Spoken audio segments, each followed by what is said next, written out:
You ever wonder why some people, no matter how much they earn, always seem to be just scraping by, while others, on seemingly less, build this quiet, undeniable wealth? It's not about their salary. It's not luck. It's because your brain, your own brain, might be actively sabotaging your financial future. Hey, I'm Jordan. And today, we're not just talking about money, we're talking about the mental traps, the invisible scripts that keep most people broke. I mean, we're going to dissect 11 deep-seated psychological patterns that subtly, almost maliciously, erode your finances. And trust me, I've fallen into almost every single one of these. By the end of this, you'll not only recognize these patterns in yourself and others, but you'll have a clear, actionable path to rewire your brain for genuine financial freedom. Because this isn't about getting rich quick. It's about breaking free from mental slavery. Chapter 1. The Invisible Trap of Just Enough. You walk into a coffee shop, a bustling restaurant, right? Look around. You see people ordering, tapping cards, living their lives. And what you're witnessing underneath all that normalcy is a silent tragedy playing out. Most of them, maybe even you, maybe even me in my past, are living paycheck to paycheck. It's terrifying because it's not about income. I mean, a recent analysis from late 2025 indicated that over 60% of individuals earning six figures still report financial stress, often unable to comfortably cover a significant unexpected expense. 6 figures. Think about that. People earning serious money, yet one car repair, one medical bill, and their entire financial world could just crumble. This isn't just for minimum wage workers, you know? This financial tightrope walk, it spans income levels, education, every demographic. It reveals a core psychological truth. Being broke isn't a state of your bank account. It's a state of mind. It's a feeling of having just enough to make it, even when enough might be a lot of zeros. Now, I need to say this up front. I'm not a financial advisor. This isn't financial advice. This is just my journey, my perspective, and the things I've learned about how our minds play tricks on us with money. Chapter 2. The Mental Blueprint You Never Drew. We plan everything, don't we? Trips, careers, even what we're having for dinner. But when it comes to our money, most people just drift. They earn, they spend, maybe they save a little, but there's no destination, no blueprint, just an amorphous hope that things will eventually work out. I used to do this, honestly. I thought if I just worked hard, money would kinda accumulate. But without a specific target, every financial decision becomes arbitrary. You know, should I upgrade my phone? Should I save? I didn't know because I didn't know what I was saving for. It's like getting in a car and just driving, hoping you end up somewhere great. But where? And why that road? This is the status quo bias in action. We're comfortable with the current state, even if it's suboptimal, because creating a new path requires mental effort. And our brains, they love conserving energy. Without clear, vivid financial goals, your brain literally has no framework to make smart choices. It just defaults to what feels easiest in the moment. Chapter 3. The Myth of Unexpected Surprises. Remember that feeling? The washing machine dies. The car makes that sound. The emergency room bill. They feel sudden, right? Unexpected. Like life is just throwing you curveballs. But here's the cold, hard truth. Life always throws curveballs. Cars break. Bodies need fixing. Jobs shift. These aren't unexpected. They're predictable in their unpredictability. The problem isn't the surprise. It's our psychological unpreparedness. It's the avoidance bias that tells us, nah, That won't happen to me, or I'll deal with it when it comes. I remember a few years back, I was so focused on paying off this one loan, I completely ignored building an emergency fund. Then my laptop died, right before a major project deadline. I ended up putting it on a credit card. It felt like a small win getting the project done, but that interest rate, it ate away at everything. That $800 computer cost me double in the long run, simply because I refused to mentally prepare for the inevitable. We trade short-term comfort for long-term financial pain. Chapter 4.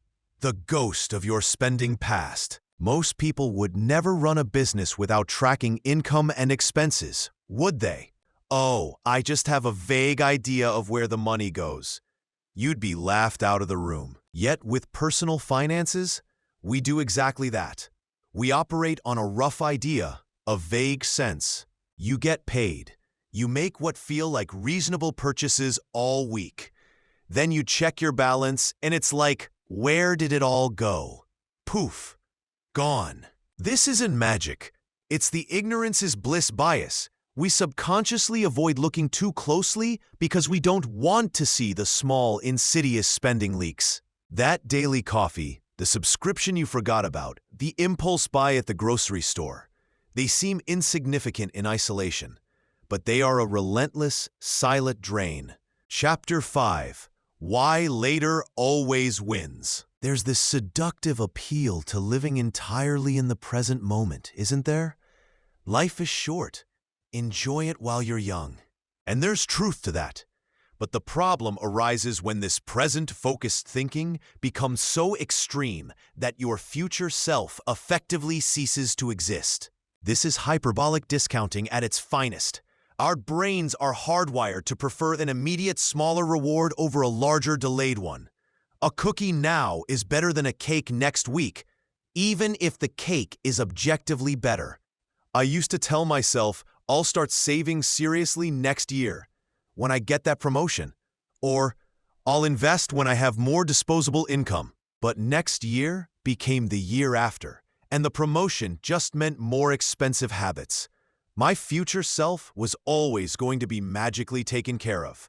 Spoiler alert, future Jordan was just as irresponsible, but with less time. It's not about sacrificing all joy for a distant retirement.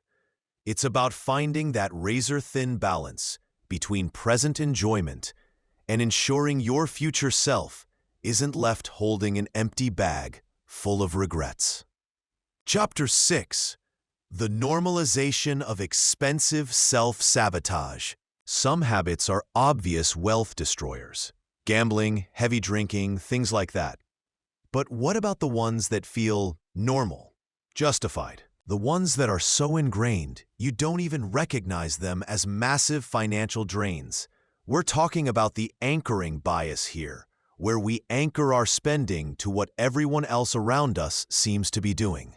I read something fascinating recently, a global report from early 2026 showing that the average person underestimates the annual cost of their minor daily habits by nearly 300%. 300%. That daily gourmet coffee, the takeout lunches, the streaming services you barely use, they add up to thousands of dollars a year. Money that could be invested, growing exponentially. Yet, the same person will often say, I can't afford to invest, because these expenses have become normalized. They're part of the fabric of our lives, and confronting them feels like depriving ourselves. It's not deprivation. It's a redirection of resources away from unconscious consumption and towards conscious wealth creation. Chapter 7. Good debt, bad debt, and the stories we tell ourselves. Not all debt is created equal. We know this intellectually.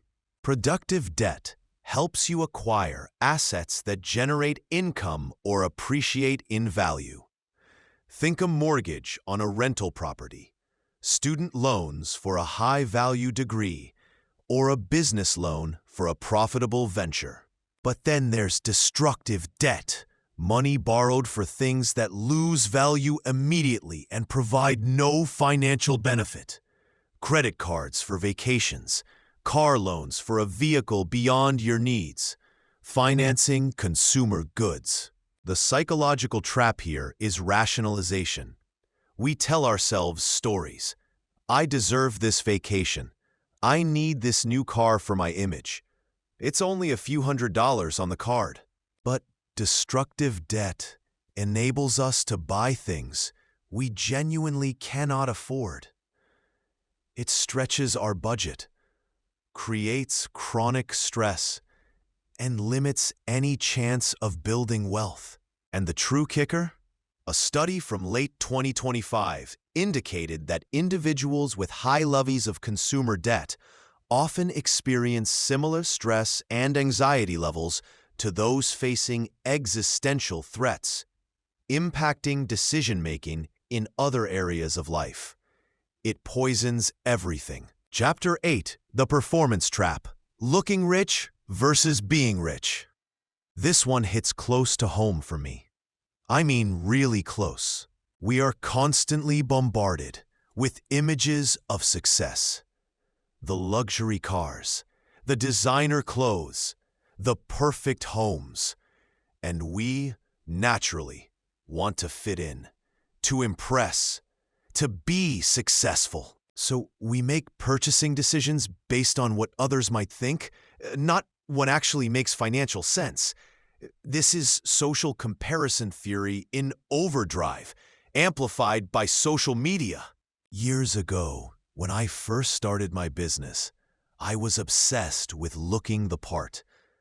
I leased a car I could barely afford, bought expensive clothes. I thought if I looked successful, clients would magically appear, opportunities would flow. It was exhausting, and frankly, a massive financial drain. Every dollar spent on the facade was a dollar not invested in my business or my actual future. The irony is, truly wealthy individuals often display the opposite behavior. They drive older, reliable cars, wear modest clothing. They understand that every dollar spent on appearances is a dollar not working to generate more wealth. Meanwhile, people who are genuinely struggling are often the ones spending the most trying to look rich. It's a vicious cycle that prevents true financial freedom.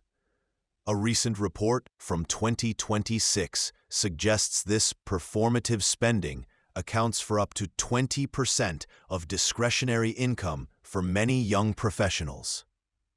Chapter 9. The Backward Brain. Why we pay everyone else first. This is perhaps one of the most fundamental shifts required in money psychology. Most people approach their finances entirely backward. They pay everyone else first. The landlord, the utility company, the grocery store, the credit card company. And then they hope something will be left over for their own future. The problem? There's rarely anything meaningful left over. Life has a way of expanding expenses to consume all available income. It's Parkinson's law for your money. When your own financial future gets last priority, it usually gets nothing at all. This isn't a strategy, it's a surrender. The alternative approach, the one truly wealthy people unconsciously adopt, flips the sequence entirely. Before paying any bills, before making any purchases, a predetermined amount gets directed towards investments and savings. This money is treated like any other essential expense. It's paid first, to your future self. It forces you to live on less, to get creative, and prevents that insidious lifestyle inflation. It's not just a budgeting trick. It's a profound psychological shift in self-worth. Chapter 10. The Comfort Zone of Stagnation. Some people are reckless with money, sure, but others are so afraid of any financial risk that they miss massive opportunities for growth. They keep their money in savings accounts, earning minimal interest, while inflation slowly, imperceptibly erodes their purchasing power. This is loss aversion at its core. The pain of losing $100 feels far greater than the joy of gaining $100. They avoid investing in stocks, real estate, or business ventures because they might lose money. What they don't realize is that not investing is itself a risky decision. The risk of remaining stagnant. I mean, my own grandmother, bless her heart, she kept almost everything under her mattress for decades. She avoided banks entirely after the Great Depression. She died a multi-millionaire in today's dollars, but could have been so much more. She lived a life of scarcity, always worried, even with resources. That fear, it's a powerful prison. The goal isn't to eliminate risk. It's to learn to manage risk intelligently, to take calculated leaps that offer reasonable potential for reward, while protecting yourself from catastrophic losses. Chapter 11. The Illusion of Knowing Enough. Most people stop learning about money once they finish school. If they ever learned about it at all, they treat financial knowledge as static, like a textbook you read once and then put away. But markets change, tax laws evolve, new opportunities emerge. Someone who learned basic principles 20 years ago but hasn't updated their knowledge, they're operating with outdated information, and that's dangerous. This lack of ongoing financial education leaves people vulnerable. Vulnerable to bad advice, to predatory products, to get-rich-quick schemes. Without understanding concepts like compound interest, tax optimization, or asset allocation, you're just guessing. You're letting others make your most important financial decisions for you. It's Dunning-Kruger in financial terms. The less you know, the more confident you are that you know enough. A recent university study from 2026 revealed that only 1 in 4 adults aged 25 to 40 could accurately define diversification in investing. That's a huge gap. Chapter 12. Rewiring the Brain. Your Path to Financial Freedom. So we've unmasked these hidden psychological traps. The good news? Awareness is the first step toward breaking free. And every single one of these patterns can be rewired. It doesn't require a total life overhaul, just small, consistent psychological shifts combined with action. Rewiring 1.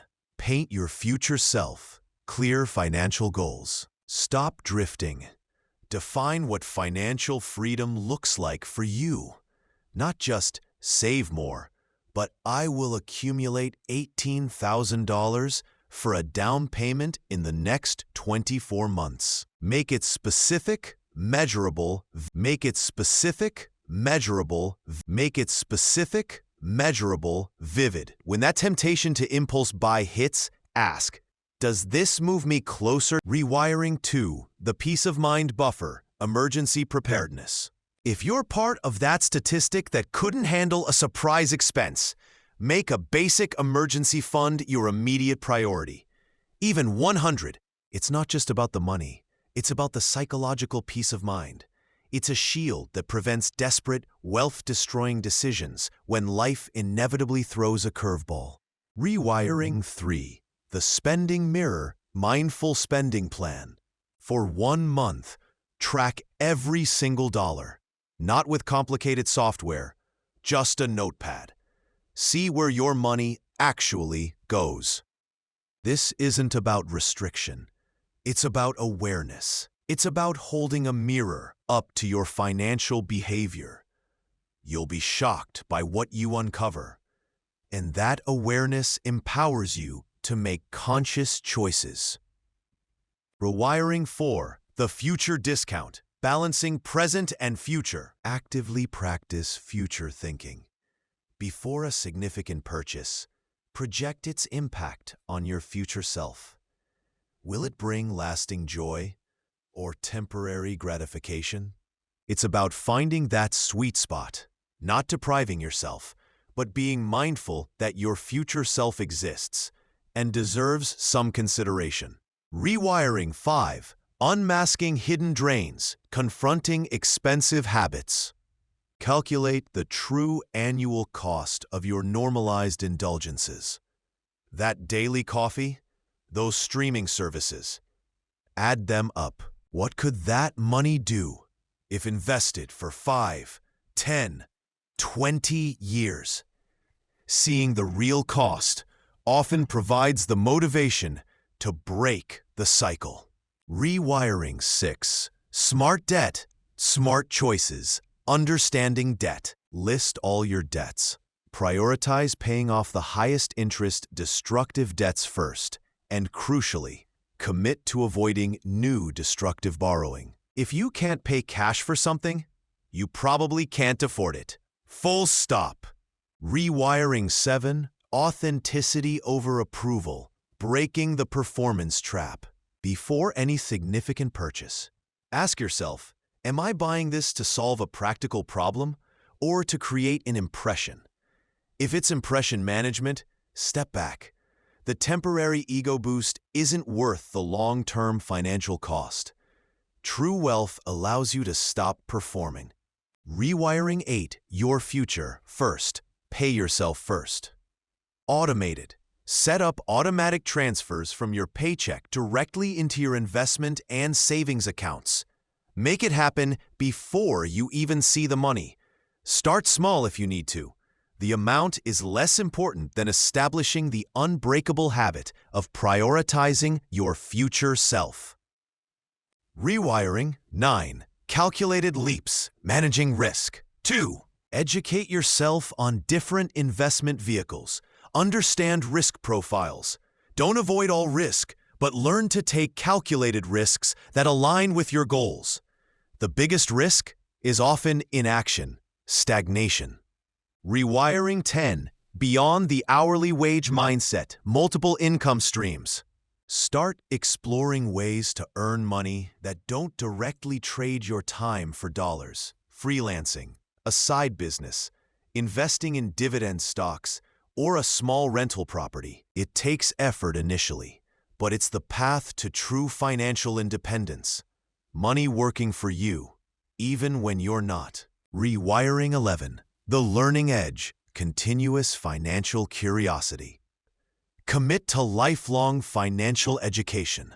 Read books, listen to podcasts, follow reputable financial sources.